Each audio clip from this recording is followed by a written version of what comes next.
Disneyland Paris has so much potential, but Parc Disneyland hasn't received a major e-ticket expansion since Space Mountain de la Terra la Luna, and its last new ride was Buzz Lightyear. Well, today we're changing that. Let's explore how the park could expand in a way that's both immersive, realistic, using smart design, bold ideas, and storytelling. Let's reimagine the future of Disneyland Paris with bold new experiences. Here are the ground rules. The ideas have to be feasible, meaning they could realistically be built, and they can't be something Disney has already announced or is heavily rumored. These are 100% my own ideas, not a sneak peek at what's actually coming to the resort. But that's the fun of it, dreaming big and pushing the limits of what's possible. So Parc Disneyland has a bunch of expansion plots just waiting to receive new rides. Let's start here at the edge of Frontierland. And just like that, we follow the mighty Mississippi River, from the frontier to the soulful streets of New Orleans. New Orleans will create an atmosphere that is more than just a ride. The goal here is to create an ambience appropriate to Disneyland Paris' target audience. It recreates the charming streets of the French Quarter with charming jazz bars, chic boutiques, and raw iron buildings. The layout of the real French Quarter is quite orthogonal, with square blocks. But since we are at a theme park, I took some creative liberties to create a more immersive atmosphere. The plaza serves as a gathering spot, with the focal point being a new massive theater. Disneyland Paris is known for its major, impressive shows, so giving the park a new venue would be quite beneficial. Then I propose adding a new water ride to Parc Disneyland. This would be similar to Tiana's Bio Adventure with some storyline changes, making the ride more about the visuals rather than the dialogue to accommodate the linguistical diversity of Disneyland Paris. The finale and final splash would be a bit different. You will smash out of a building and pass near the Port Orleans area, which will interact with the ride via sit-down restaurant, providing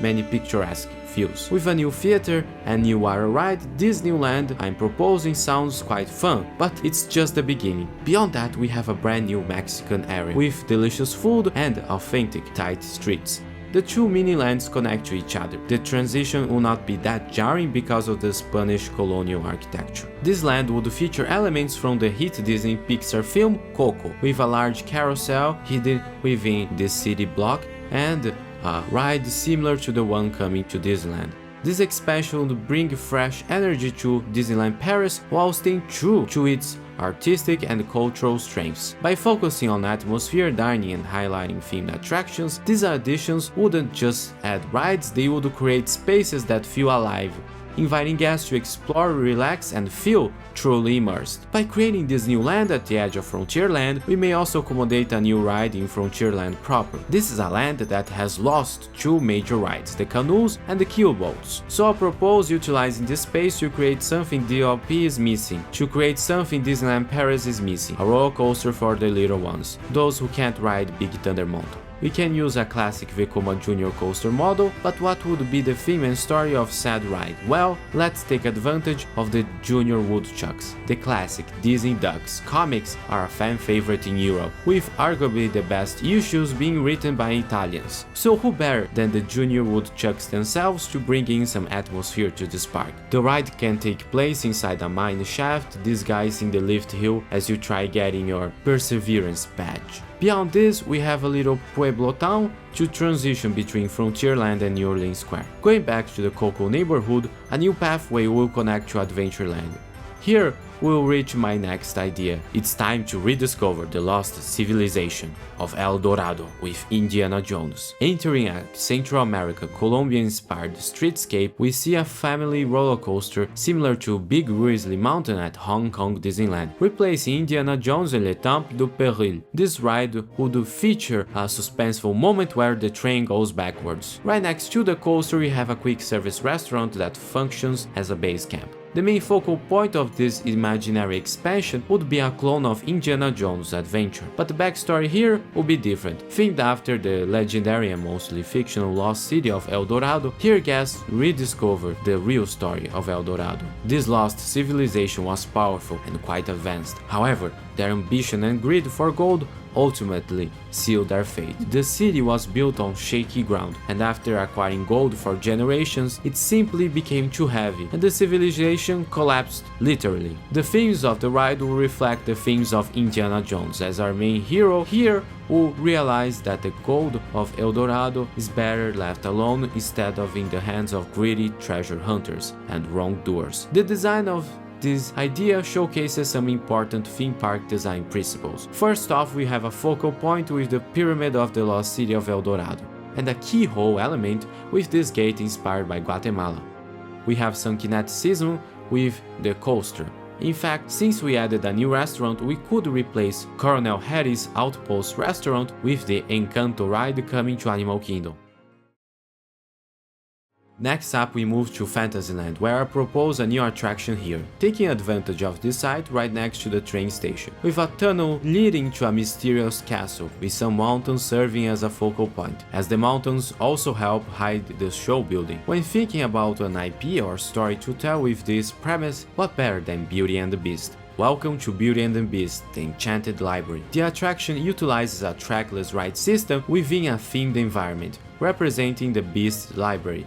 Guests board trackless vehicle for a journey through the library that will serve as a storytelling device to retell the story of the movie. Belle will be reading the book to us, and the pages literally come to life. We then move on to the show scenes. The ride in Tokyo is more focused on the musical part of the animated film, so here we have a more action-packed ride, more fitting for the European market.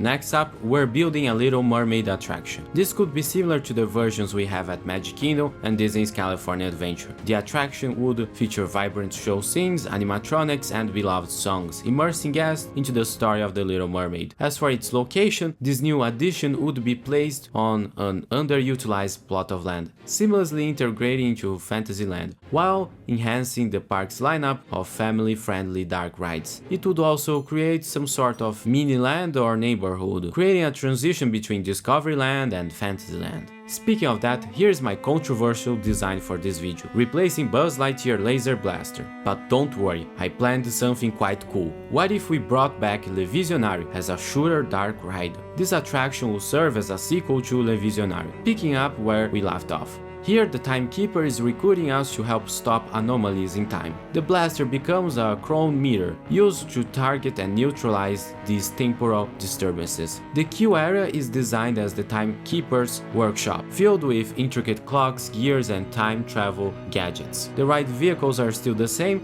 but the targets are now time-themed. Historical figures are of place, dinosaurs meandering in medieval times, Roman centurions riding bicycles.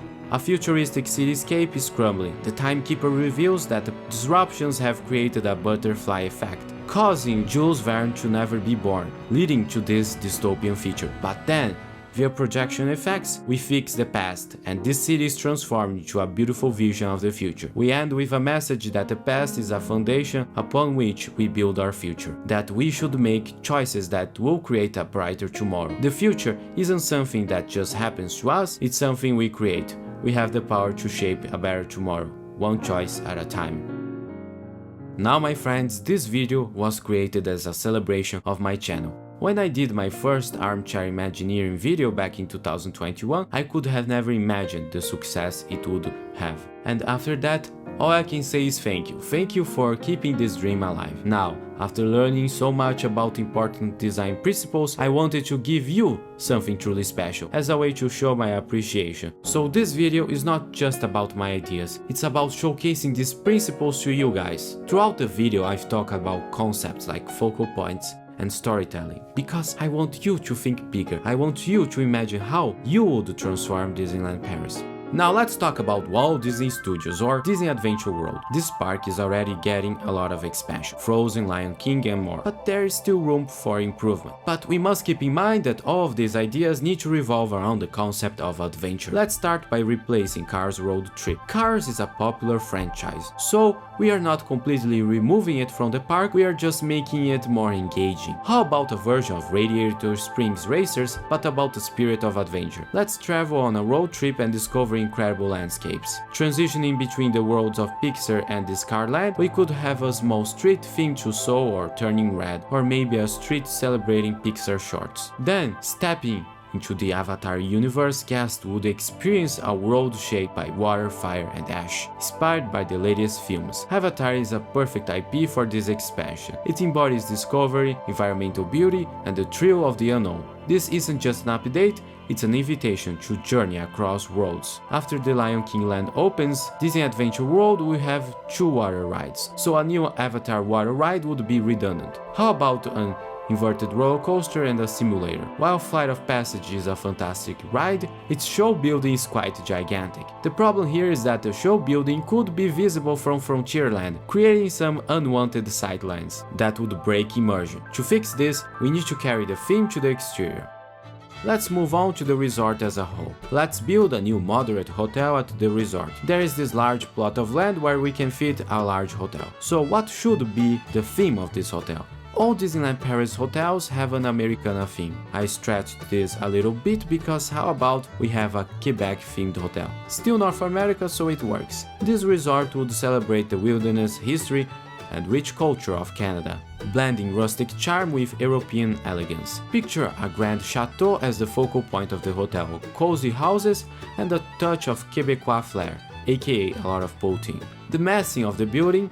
Massing is a word used to describe how the building shape and how its different parts fit together. Here we have different blocks that give the hotel an old-timey village feel. Near the chateau that serves as a landmark and lobby for the hotel, we have a large plaza. This hotel could have many family suites, something the resort is currently lacking. I also propose a waterfall to create picturesque vistas. Near this waterfall we can have an old meal area with maybe a restaurant or suite to take advantage of the vistas. But right opposite that hotel we can do something even cooler, a water park. Now, does Disneyland Paris need a water park?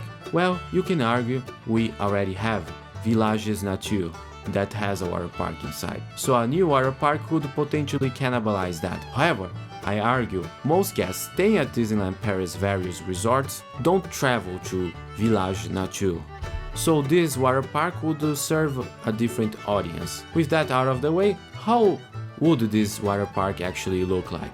Well, because of the climate, this water park would need to be indoors, but we can take advantage of that by making it part of the story of our park, with the theme of the water cycle, having different areas themed to rivers, geothermal springs, and our oceans. By embracing the water cycle as a theme, this indoor water park wouldn't just be a place to cool off, it would be an immersive, visually stunning experience that fits right into Disneyland Paris. Not only would it give the resort a year-round aquatic attraction, but it would also create a one-of-a-kind experience that stands apart from anything currently available. In the end, the goal of this video is not to say these ideas are better than what Disney is currently doing, rather it's to showcase the principles of theme park design.